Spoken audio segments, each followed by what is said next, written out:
Tive que parar um pouco para a gente falar rapidamente sobre o que está acontecendo neste exato momento, um conflito entre Israel e Irã que acabou desenrolando, e é importante que a gente fique atento porque pode desenrolar aí tantos outros conflitos. Israel, no dia de ontem, dia 12, acabou lançando uma operação, usou cerca de 200 aeronaves, drones e táticas de desinformação para atingir cerca de 100 alvos no Irã, incluindo instalações nucleares, fábrica de foguete, bases militares e altas patentes do militarismo iraniano, como dois generais, inclusive o Mohsen Salami e o Mohammad Bagheri, além, claro, de cientistas na área, cientistas de diversas áreas ligadas a questões nucleares. Em retaliação, o Irã acabou, de certa forma, disparando 100 drones e dezenas de mísseis balísticos em direção a Israel. Estou tentando achar uma posição boa para gravar, mas tá difícil. Aqui, vai ficar aqui mesmo. A grande maioria foi interceptada pelo Iron Dome e sistemas similares, mas as sirenes tocaram em Tel Aviv e aí algumas áreas sofreram danos e muitas pessoas ficaram feridas. Mas é curioso a gente perceber que desde 79, com a Revolução Islâmica, o Irã se posicionou como inimigo declarado de Israel, condenando como o pequeno Satã e apoiando grupos cúmplices regionais, como Hezbollah, Hamas e as milícias xiitas. Mas as tensões, elas se escalavam sempre por meio de batalhas bem indiretas. Ou era golpes, ou era alguma operação cibernética, ou era algum tipo de sanção, enfim. Até que em 2015 nós tivemos um alívio diplomático entre os dois, mas em 2018 isso reacendeu, né? Acabou emergindo para outras questões mais complicadas, e aí Israel ficou com uma certa tensão do Irã entrar com algum tipo de bases e tentar destruir o país. E aí, entre 2024 e 2025, nós tivemos uma sequência de eventos que acelerou essa escalada, né? Então, os iranianos atacaram Israel diretamente em abril, com centenas de drones e mísseis.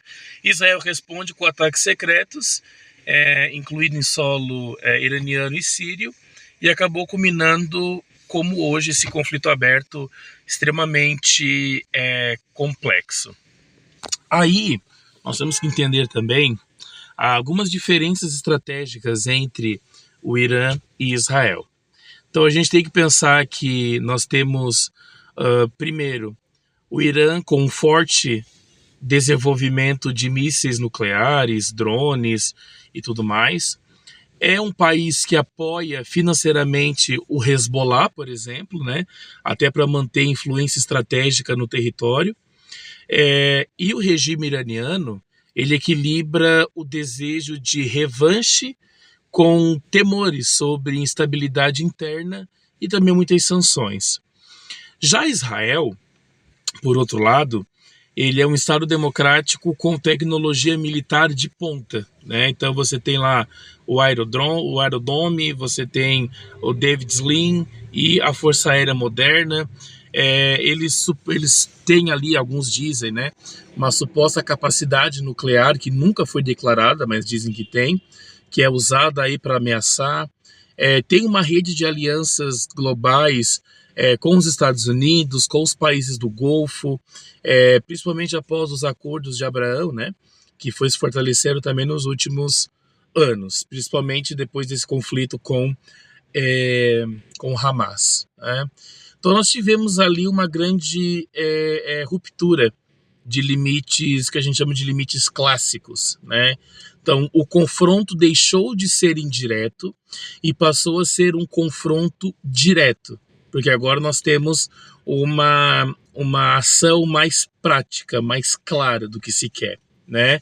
E isso, querendo ou não, traz um risco de escalada regional muito grande, porque até aqui os aliados como Hezbollah e tantos outros ficaram em alerta. Só que qualquer passo em falso pode abrir aí múltiplas frentes de guerra. Então não é um conflito apenas, na verdade é uma sucessão de coisas que podem acontecer a partir de então, né? E isso, querendo ou não, tem uma pressão muito grande em cima do Irã, né? Então o ataque de Israel, primeiro que atacou o seu núcleo nuclear e a sua liderança militar. E aí essa resposta iraniana foi muito forte, mas movida por uma demonstração de força do que por eficiência, né? Então isso reflete, querendo ou não, as limitações desse regime, né? Além do que existem outras questões. Então tem um impacto econômico global, né? Vamos entender que o petróleo, ele com essa coisa toda, os valores disparam, né? Você tem uma diplomacia extremamente fragilizada, porque quando você faz esse tipo de ataque, você interrompe qualquer negociação nuclear e aí fica difícil para os outros países fazerem mediações de um cessar-fogo, de uma trégua, enfim. Eu sei que esse vídeo está muito longo, então só para concluir, né, a gente precisa entender então que é mais um embate militar, né? Ele é mais, na verdade ele é mais do que militar, tá? Eu até estava pensando aqui que talvez ele seja mais simbólico e estratégico do que militar, né? Porque querendo ou não, esses conflitos definem o futuro da geopolítica do Oriente Médio.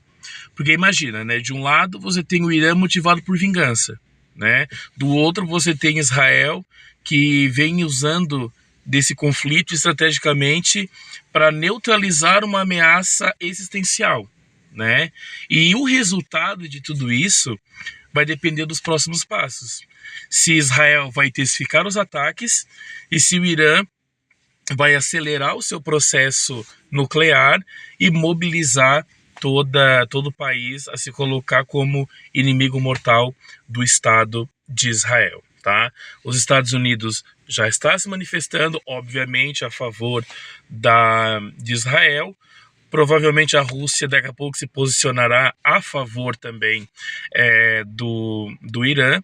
Para o governo russo, isso é muito bom, porque o foco da imprensa internacional não fica lá na Ucrânia e na Rússia, mas agora transfere para este conflito que está acontecendo entre Israel e o Irã. Tá? Então vamos aguardar aí a cena dos próximos capítulos.